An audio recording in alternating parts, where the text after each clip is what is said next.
Hello friends, welcome back to my channel Gyan Sankalp. Friends, आप सभी को चैत्र नवरात्रि की हार्दिक शुभकामनाएं।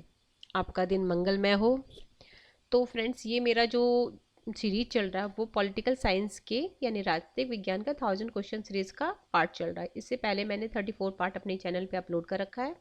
ये 35 पार्ट है। तो अगर आपने इससे पहले का पार्ट नहीं देखा है तो आप प्लीज़ उसे जाके देखिए।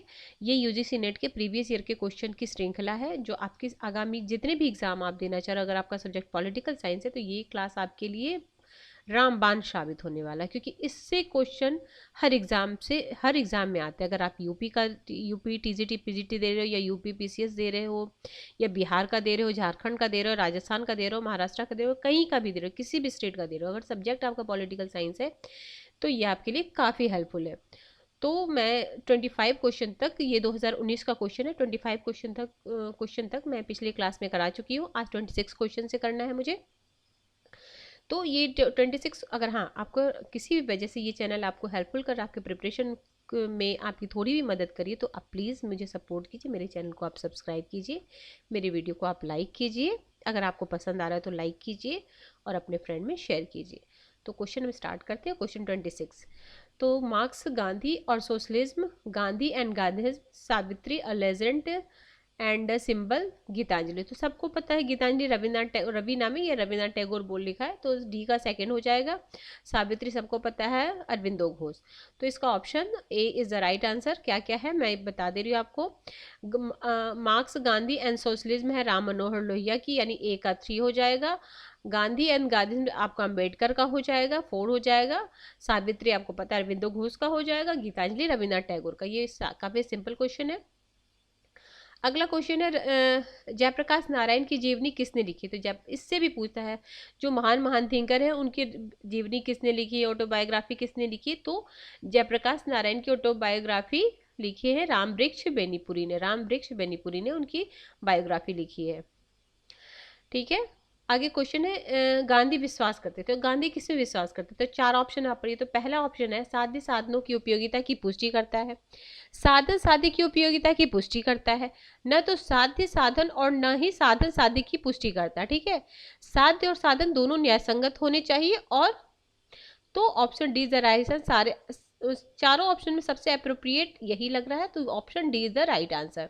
ये क्वेश्चन आप ऑप्शन देख के, ऑप्शन पढ़ के आराम से लगा सकते हो। कुछ क्वेश्चन तो एग्जाम में होता है जिसको आप केयरफुली अगर अच्छे से पढ़ो तो ऑप्शन खुद ही मतलब आपको पता चलेगा कि नहीं यही आंसर हो जाएगा। और देखो फ्रेंड, जितना ज़्यादा एमसीक्यू आप सॉल्व करोगे ना उतनी कॉन्फिडेंस बिल्ड होगी और उतनी आपको क्वेश्चन करने का तरीका पता होगा। एक बार थ्योरेटिकल पार्ट अगर कवर कर लो तो फिर क्वेश्चन ज़्यादा से ज़्यादा लगाओ। ठीक है। और हाँ, ये एक फ्रेंड मैं ये भी बता दूं कि मेरे चैनल पे ऑलरेडी आपको पॉलिटिकल थ्योरी की काफ़ी सारी क्लासेस मिल जाएगी। लगभग मैंने यूजीसी नेट के सिलेबस से कंप्लीट करा रखा है। इसके अलावा मैंने कंपैरेटिव पॉलिटिक्स भी स्टार्ट की है, आप वो भी जाके देख लीजिएगा, प्लेलिस्ट बनी हुई है। और वो मैंने राजेश मिश्रा की बुक से करा रखी है, तो आप प्लीज़ जाके यूजीसी नेट के लिए काफ़ी अच्छी बुक है वो। यूजीसी नेट ही क्या, अगर आप किसी भी पीजीटी टीजीटी दे रहे हो तो आपके लिए काफ़ी अच्छा कंटेंट उसमें मिल जाता है। और साथ में मैं एमसीक्यू करा रही हूँ ताकि आपको ये पता चले कि क्वेश्चन कहाँ से आता है। एक्चुअल में आपको देना तो एमसीक्यू बेस ही क्वेश्चन है, ठीक है ना। एग्जाम में तो आपको यही अटेम्प्ट करना, लेकिन एक बार आपकी मतलब एक बार बैकग्राउंड अच्छे से बन जाए कि हाँ पॉलिटिकल थ्योरी में क्या होता है, कैसे होता है, तो एक बार सब्जेक्ट की समझ हो जाए, फिर साथ में हम एमसीक्यू भी कर रहे हैं तो प्रिपरेशन आपकी बेहतरीन हो जाएगी। अगर आप सीरियल वाइज, मैंने जितने भी अपने चैनल पे बहुत सारे वीडियो डाल रखी है, अगर आप सारे वीडियो देख लोगे तो आपको 2 सब्जेक्ट मतलब पॉलिटिकल थ्योरी और कंपैरेटिव तो सही हो जाएगा। साथ में मैं जो एमसीक्यू करा रही हूँ तो इसमें तो सारे पार्ट्स ऑलरेडी कवर हो ही रहे हैं। ठीक है फ्रेंड्स, मैं फिर वो अगला क्वेश्चन करते हैं 29 क्वेश्चन। तो 29 क्वेश्चन क्या बोलता है, समाचार पत्र से तिलक से संबंधित नहीं है। तो कौन सा तिलक से संबंधित नहीं है। तो देखो यही है ना, हड़बड़ी में आप ये तिलक से संबंधित न पढ़ लो तो केसरी मराठा लगा दो, लेकिन क्या पूछ रहे हैं तिलक से संबंधित नहीं है। हमें पता है केसरी और मराठा तिलक से संबंधित समाचार पत्र है, तो सुधारक और हरिजन उनसे संबंधित नहीं है, तो option D is the right answer. ठीक है। अगला क्वेश्चन है दिगा निकाय अगना सूत्र किसका है। तो दिगा निकाय का 27वां सूत्र है। अगला क्वेश्चन है ना, ये पैराग्राफ पर हो उसके हिसाब से 3 क्वेश्चन है, 31, 32, 33। ठीक है, तो पैराग्राफ एक बार मैं पढ़ती हूँ। स्वतंत्रोत्तर भारत के पूर्व 7 दशकों में लोकतांत्रिक राजनीति के महत्वपूर्ण परिवर्तन आए। पिछले दशकों में चुनावी सहभागिता में अभूतपूर्व वृद्धि हुई। वहां जातीयता से जुड़ी आदिम अस्मिताओं ने जातीयता के राजनीतिकरण एवं राजनीतिकरण के जातिकरण को अधिक सुदृढ़ किया। 21वीं अभ्युदय का मार्ग प्रशस्त किया, किंतु विकास प्राप्ति के अपने लक्ष्यों के इन आदिम संरचनाओं को विखंडित करने की अपेक्षा बाजार राज्य लोक लुभावनवाद अभिशासन के मध्य झूल रहा है। तो ये जो बात बोली थी, ये रजनी कोठारी बोली थी। ये क्वेश्चन आप पहले भी कर चुके होंगे, मेरी क्लास अगर आपने कर रखी है सारी, तो ये क्वेश्चन पहले भी आ चुका है। तो जाति का राजनीतिकरण धारणा रजनी कोठारी ने कहा था। अगला क्वेश्चन है, कौन सा आदिम का तत्व नहीं है? तो ये आपका वर्ग आदिम का तत्व नहीं है, बाकी जाति, समुदाय और कुल आदिम का तत्व है। अगला क्वेश्चन है 33, इनमें से कौन भारत की लोकतांत्रिक राजनीति में 3 लोकतांत्रिक उथल पुथल के प्रवर्तक है? तो इनमें से कोई नहीं है। अतुल कोहली भी नहीं है, लॉर्ड सुजन रुडोल्फ भी नहीं है, पार्थ चटर्जी नहीं है। ये जो लोकतांत्रिक राजनीतिकरण के उथल पुथल कौन है? योगेंद्र यादव है। ठीक है, अगला क्वेश्चन है, शब्दांश ए बी सी डी मुक्तक किससे संबंधित है? ये राज्यों के निर्माण से संबंधित है। ठीक है, आप इसको पढ़ लेना। अगर मैं पढ़ के बता दूं, देखो, शब्दावली ABCD का संबंध राज्यों के निर्माण से। वर्ष 1950 से भारतीय संविधान को उद्घाटन के समय 18 राज्य को 2 वर्गों में विभाजित किया गया, इसमें से ख वर्ग के राज्य तथा ग वर्ग के राज्य थे। ख वर्ग के हैदराबाद, जम्मू कश्मीर, तो 4 वर्गों में राज्यों को डिवाइड किया गया था, क ख ग घ। ठीक है, उसमें जो राज्य है वो उसमें दिया गया है। ठीक है, भारत में चुनावी आयोग द्वारा परिभाषित कौन सा राजनीतिक दल का वर्णन वर्ग नहीं है? देखो, आम बोलचाल की भाषा में हमने क्षेत्रीय बहुत सुना है, लेकिन वो चुनाव आयोग द्वारा परिभाषित नहीं है। राष्ट्रीय दल है, राज्य दल है, पंजीकृत दल है। ठीक है, क्षेत्रीय दल नहीं है। ठीक है, लेकिन बोलचाल की भाषा में हमने बहुत सारे क्षेत्रीय दल के बारे में सुना, लेकिन वो चुनाव आयोग द्वारा वो नाम नहीं दिया गया है। ठीक है, अगला, हरित प्रदेश की मांग भारत के किस क्षेत्र से संबंधित? तो हरित प्रदेश की मांग पश्चिम उत्तर प्रदेश के जो भाग है उसके लिए हरित प्रदेश की मांग की गई थी।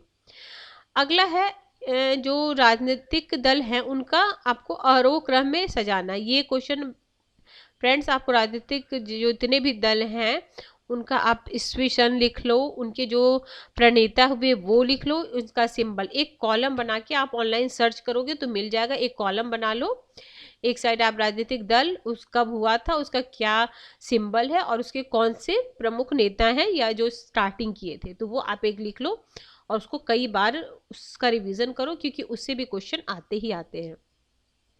अगर हो सकेगा तो मैं उसके लिए क्लास लेके आऊँगी, बट आप अपनी तरफ से भी कुछ प्रयास करो, क्योंकि बिना मेहनत के तो सफलता मिलती नहीं है, मेहनत तो हमें करनी पड़ती है। ठीक है फ्रेंड, भारत में लोकतांत्रिक राजनीतिक दलों को देखो, कौन कौन से? अखिल भारतीय तृणमूल कांग्रेस 1 जनवरी 1998, राष्ट्रीय कांग्रेस पार्टी 10, राष्ट्रीय कांग्रेस पार्टी, राष्ट्रवादी कांग्रेस पार्टी बोल रहा, राष्ट्रवादी कांग्रेस 10 जून 1999, तेलंगाना समिति 2001, महाराष्ट्र नवनिर्माण 2006। ठीक है, अगला क्वेश्चन है, निम्नलिखित में कौन सा स्वैच्छिक संगठन एवं गैर सरकारी संगठनों के मध्य अंतर का आधार नहीं है? तो अंतर का आधार नहीं है पंथ निरपेक्ष एवं लोकतांत्रिक मूल्यों के प्रति प्रतिबद्धता। Option D is the right answer. अगला है, एकमात्र जनजातीय नेता जिन्हें भारतीय संसद के संग्रहालय में चित्रण द्वारा सम्मानित किया गया, वे हैं बिरसा मुंडा। और बिरसा मुंडा के बारे में और क्या क्या थिंग है, देखो, बिरसा मुंडा ने 1874 में मुंडा विद्रोह में नेतृत्व किया।